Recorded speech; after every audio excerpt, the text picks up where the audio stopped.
Apapun tepatnya yang dimaksudkan oleh Santo Ambrosius dengan kata-katanya itu, benarlah bahwa menyingkirkan maut atau menundanya tanpa batas akan menempatkan bumi sendiri dan umat manusia ke dalam kondisi yang tak tertahankan dan tidak mendatangkan kebaikan apapun bagi tiap-tiap orang. Jelas di sini ada suatu pertentangan di dalam sikap kita yang menunjukkan suatu pertentangan batiniah dalam keberadaan kita sendiri.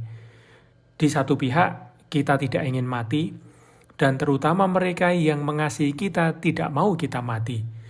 Namun di pihak lain, kita tidak mengharapkan hidup tanpa batas, dan bumi bukan diadakan dengan tujuan itu. Jadi, apa yang sebenarnya kita inginkan? Paradoks sikap kita ini menimbulkan pertanyaan lebih mendalam. Apakah sebenarnya kehidupan? Dan apakah sebenarnya arti keabadian? Kadang-kadang ada saat-saat secara tiba-tiba tampak jelas bagi kita. Ya, inilah sebenarnya kehidupan sejati.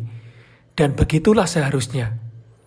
Sebaliknya, apa yang dalam pengalaman sehari-hari kita sebut kehidupan, dalam kenyataan bukanlah demikian.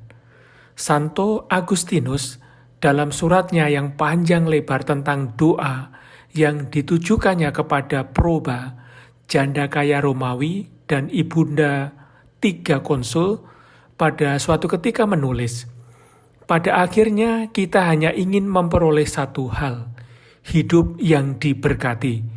Hidup yang sungguh-sungguh adalah hidup, yang adalah kebahagiaan.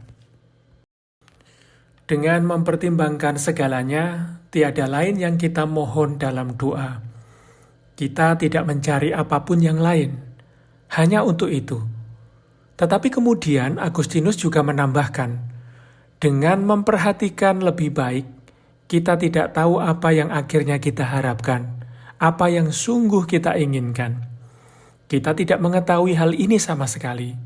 Juga pada saat-saat ketika kita mengira telah mencapainya, nyatanya kita tidak menyampainya. Sebab kita tidak tahu bagaimana sebenarnya harus berdoa. Demikian katanya dengan mengutip Santo Paulus.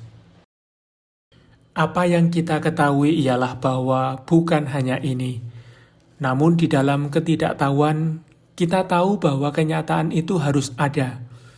Jadi dalam diri kita seolah-olah ada suatu ketidaktahuan yang diketahui. Docta ignorantia, tulisnya. Memang kita tidak mengetahui apa yang sesungguhnya kita kehendaki. Kita tidak mengetahui kehidupan yang sebenarnya ini. Namun kita tahu bahwa harus ada sesuatu yang tidak kita ketahui ke arah mana kita didorong.